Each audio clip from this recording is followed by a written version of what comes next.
সৌদির জ্বালানি হৃৎপিণ্ডে ইরানের শাহেদ আঘাত, বৈশ্বিক তেল বাজারে অস্থিরতার শঙ্কা। সৌদি আরবের আকাশসীমা ভেদ করে দেশটির সবচেয়ে গুরুত্বপূর্ণ তেল স্থাপনায় আছাড়ে পড়ল ইরানের তৈরি শক্তিশালী ড্রোন শাহেদ ১৩৬।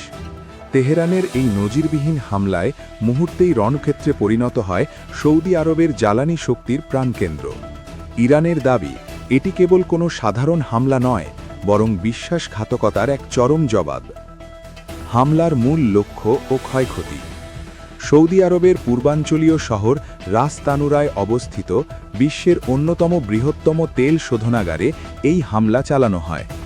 রাষ্ট্রীয় মালিকানাধীন কোম্পানি সাউদি আরামকো পরিচালিত এই স্থাপনাটি বিশ্ব জ্বালানি সরবরাহের প্রধান মেরুদণ্ড হিসেবে পরিচিত। বিস্ফোরণ ও আগুন। ড্রোনের আঘাতে স্থাপনাটিতে ভয়াবহ বিস্ফোরণ ঘটে এবং দাউ দাউ করে আগুন জ্বলতে থাকে। কার্যক্রম স্থগিত। নিরাপত্তার খাতিরে শোধনাগারটির কার্যক্রম সাময়িকভাবে বন্ধ করে দেওয়া হয়েছে। হতাহত।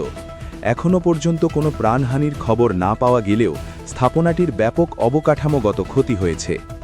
রাস তানুরার কৌশলগত গুরুত্ব। কেন রাস তানুরাকে লক্ষ্যবস্তু করা হলো তা বুঝতে এর সক্ষমতার দিকে তাকালেই স্পষ্ট হয়। বিশাল সক্ষমতা। প্রতিদিন এখানে প্রায় ৫,৫,০০০ ব্যারেল অপরিশোধিত তেল শোধন করা হয়। রপ্তানি কেন্দ্র। এখান থেকে এশিয়া, ইউরোপ ও আমেরিকার বাজারে প্রতিদিন লাখ লাখ ব্যারেল তেল সরবরাহ করা হয়। নিরাপত্তা বেষ্টনী। অত্যাধুনিক নজরদারি ও কড়া নিরাপত্তা বলয় থাকা সত্ত্বেও শাহেদ ড্রোন সেই দেওয়াল ভেঙে আঘাত হানতে সক্ষম হয়েছে। মধ্যপ্রাচ্যের রাজনীতিতে নতুন সমীকরণ। বিশ্লেষকদের মতে এই হামলা সৌদি আরবের জন্য একটি বড় সতর্কবার্তা। তেহরান স্পষ্ট করে দিল যে আঞ্চলিক দ্বন্দ্বে তারা সরাসরি জ্বালানি অবকাঠামো ধ্বংস করার ক্ষমতা রাখে। এটি কেবল সামরিক হামলা নয়, বরং এটি একটি কৌশলগত আধিপত্যের লড়াই।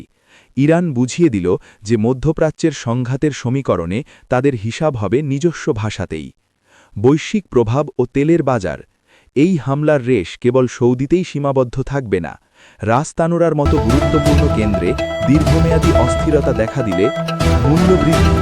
আন্তর্জাতিক বাজারে অপরিশোধিত তেলের দাম তীব্র করে বাড়তে পারে। অর্থনৈতিক চাপ। আমদানি নির্ভর দেশগুলিতে জ্বালানি খরচ বেড়ে গিয়ে মুদ্রাস্ফীতি দেখা দিতে পারে।